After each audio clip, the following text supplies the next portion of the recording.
Elon Musk and Donald Trump caused chaos in Congress. Scientists have made a worrying discovery about microplastics, and the war against murder hornets is over. That's some of what we'll get to on The 7 from The Washington Post. I'm Christina Quinn. It's Thursday, December 19th. Let's get you caught up with today's 7 stories. Number 1, the federal government is careening toward a shutdown this weekend. Yesterday, I told you that leaders in Congress had reached a deal to avert a government shutdown. Well, a lot has happened since then. Elon Musk injected himself into the conversation with a post on his social media platform X yesterday. Musk, who has become a close advisor to President-elect Donald Trump, urged Republicans to reject the spending deal. A Republican revolt built steadily through the day and culminated with a long-written statement from Trump himself. Trump and his allies say that the bill includes too many Democratic policy priorities. It has forced House Speaker Mike Johnson back to the drawing board on a plan to prevent a Christmas-time shutdown. Last night, House Minority Leader Hakeem Jeffries told reporters that House Republicans will now own any harm that is visited upon the American people that results from a government shutdown. House Republicans have now unilaterally decided to break a bipartisan agreement that they made. House Republicans have been ordered to shut down the government and hurt everyday Americans all across this country. Unless Congress acts, federal agencies will shut down at 12:01 a.m. Saturday.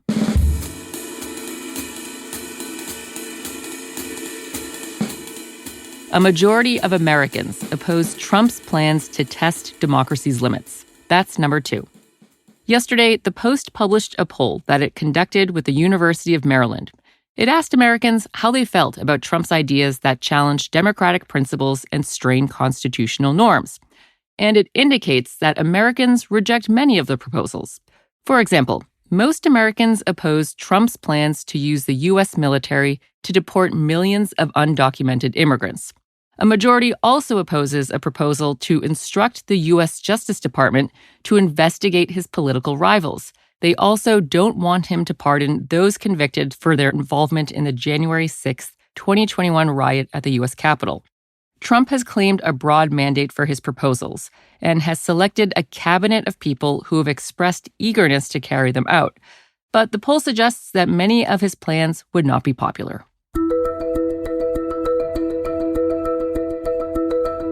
Number 3, officials have named the student and teacher killed in the Wisconsin school shooting. On Monday, a 15-year-old student fatally shot 2 people at Abundant Life Christian School in Madison. 6 other people were injured, and the attacker died of an apparently self-inflicted gunshot wound. Last night, officials identified the 2 people who were killed. They were Ruby Vergara, who was 14, and 42-year-old Aaron West. Vergara was a freshman at the school. An obituary described her as an avid reader, art lover, and singer who played keyboard in her family's worship band and shared a special bond with her pets. West worked as a substitute teacher for 3 years before taking on additional coordinating duties. In a statement, the Christian school said that West, quote, served our teachers and students with grace, humor, wisdom, and most importantly, with the love of Jesus.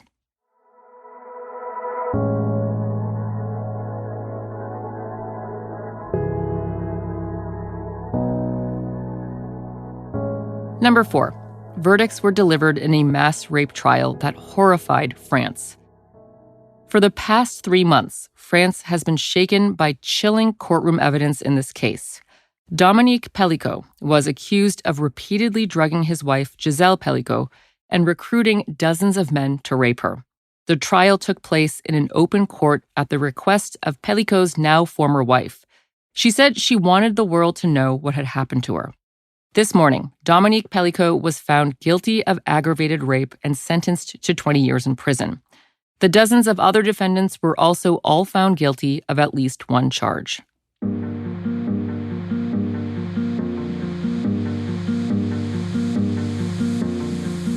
California has declared a state of emergency to confront a bird flu outbreak. That's number 5.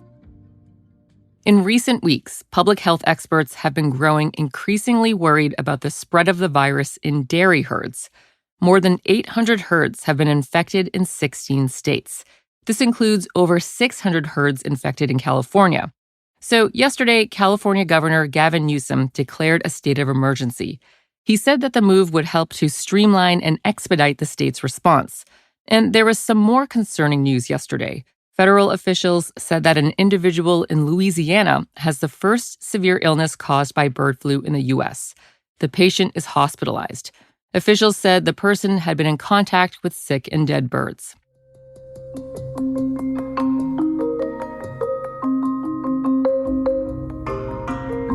At number 6, scientists have found a possible tie between microplastics and cancer. Microplastics are everywhere. These tiny plastic shards are in the air we breathe, the food we eat, and the water we drink. And researchers have been racing to understand the potential impacts to our health. Yesterday, a new study made a concerning claim. It said that microplastics are suspected of links to colon cancer and lung cancer.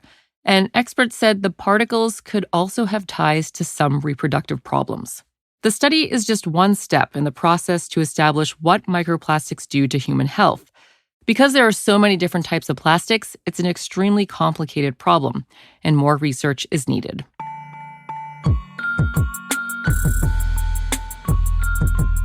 And at number 7, the U.S. has won its war against murder hornets. Murder hornets are just as fearsome as their name suggests, especially if you're a bee. This invasive species was first spotted on U.S. soil 4 years ago in Washington state, and locals found them pretty terrifying. There were fears that murder hornets could kill off entire hives of honeybees. The hornets would decapitate local bees and feed the leftover thoraxes to their young. Brutal. To save the native bees, an effort was launched by federal and state officials to stamp out the murder hornets.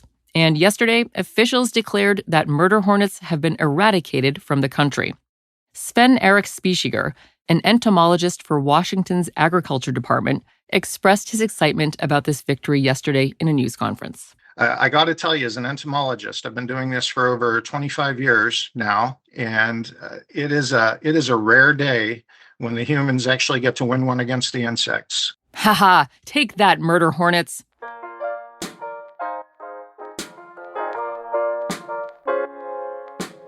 All right, you're all caught up.